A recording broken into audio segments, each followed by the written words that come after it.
तिराहे की अपनी छोटी सी समोसे की दुकान से अक्सर मेरी नज़र उस लड़के पर पड़ जाती थी। वह दिन में कम से कम एक बार वहाँ से ज़रूर निकलता। उसका असली नाम तो शायद उसको भी नहीं पता था, पर यहाँ सभी उसे पोस्टर बॉय बुलाते थे, क्योंकि वह दीवारों पर पोस्टर लगाने का काम करता था।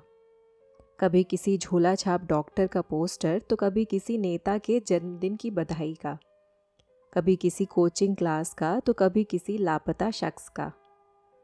वह तिराहे के बीच बने फव्वारे की गोल दीवार के चारों तरफ पोस्टर लगाता, कुछ देर लोगों से बात करता और आगे बढ़ जाता। 12 या 13 साल उम्र होगी। आसपास के 4 मोहल्ले भी नहीं नाके होंगे, पर बातें ऐसी जैसे दुनिया घूमकर आया हो। वह पिछले 2 साल से इसी इलाके में है। कहाँ से आया था पता नहीं। माँ बाप घर के बारे में कोई पूछता तो मुंह टेढ़ा कर कर चला जाता। अजीब बात है ना, कितना कुछ पता होने के बाद भी जैसे मुझे उसके बारे में कुछ नहीं पता था।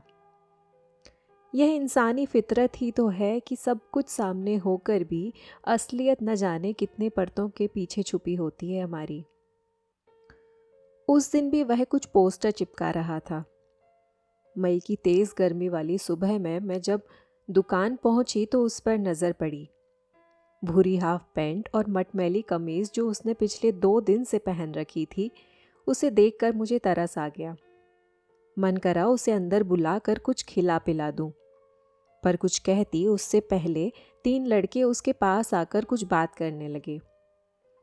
मैंने पूजा घर में अगरबत्ती लगाई ही थी कि देखा वो लड़के पोस्टर बॉय के साथ मारपीट करने की कोशिश कर रहे हैं। मैं भाग कर उसके पास पहुंची तो मुझे आता देख वो लड़के भाग निकले और मैं पोस्टर बॉय को खींचकर अपनी दुकान में ले आई। उसने 2 घड़ी सांस ली और फिर अपने आधे सिले आधे फटे जूते निकालकर दुकान के दरवाजे पर रख दिए। क्यों रे, वो क्यों पीट रहे थे तुझे? अरे जीजी कुछ नहीं, रोज का है उनका। कुछ दिन पहले थोड़े पैसे लिए थे मैंने उनसे, वही मांगने आ जाते हैं। बोला मैंने दे दूंगा 1-2 दिन में, मानते ही नहीं। मैंने कल के बने कुछ नमक पारे टिन से निकालकर उसकी तरफ बढ़ाए और पूछा, तू जुआ हुआ तो नहीं खेलने लगा ना? ना जीजी, दवाई लेनी थी, खांसी की दवा। चल ठीक है, कितने पैसे देने हैं उन्हें? जीजी तू रहने दे, मैं कर लूँगा इंतज़ाम। तो नौटंकी कहीं और करना, जल्दी बता कितने पैसे देने हैं।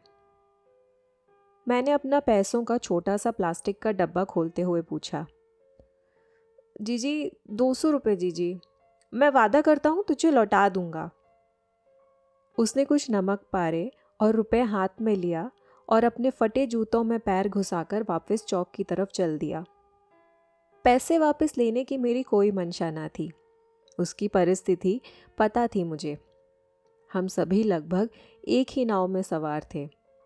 बस अंतर था कि उसे किसी के 200 लौटाने थे और मुझे 2000। मैं अब भी उसे जाते हुए देख रही थी। उसने 2 नमक पारे के टुकड़े कुत्ते को डाले और बाकी सारे अपने मुंह में।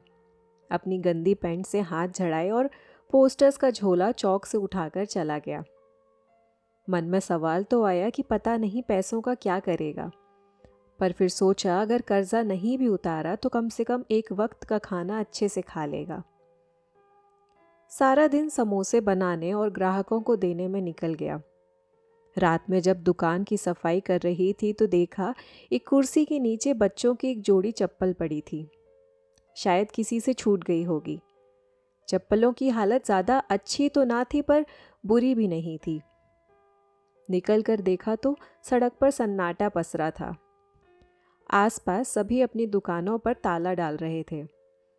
मैंने अपने हाथों में पकड़ी हुई चप्पलों को देखा तो ख्याल आया शायद ये उस लड़के को आ जाएंगी। पक्का नहीं बता सकती थी, पर शायद आ जाएंगी। मैंने जल्दी जल्दी काम निपटाए और अपना झोला और वो चप्पल लेकर उसी बरगद के पेड़ की तरफ बढ़ने लगी जिसके चबूतरे पर वह अक्सर मुझे रात में आराम करता या कुछ खाता हुआ दिख जाता था। पेड़ से कुछ दूरी पर ही थी जब मुझे उसकी आवाज़ सुनाई दी। सुन, कल थोड़ा हल्के से मारना वरना मैं भी ठोक दूंगा तुझे। कल दर्जी की दुकान के सामने करना है यही। उसकी यह बात सुनकर मुझे दुख तो हुआ पर हैरानी नहीं। दोष शायद उस बच्चे का ना था, उसके पेट का था। मैं आगे बढ़ी तो वह मुझे देखकर चौंक गया। मैंने चप्पल उसके आगे रखी और कहा, कोई छोड़ गया था दुकान पर, अगर तुझे आ जाए तो पहन ले, वरना फेंक देना। मैं पलटी और अपने घर की तरफ मुड़ गई।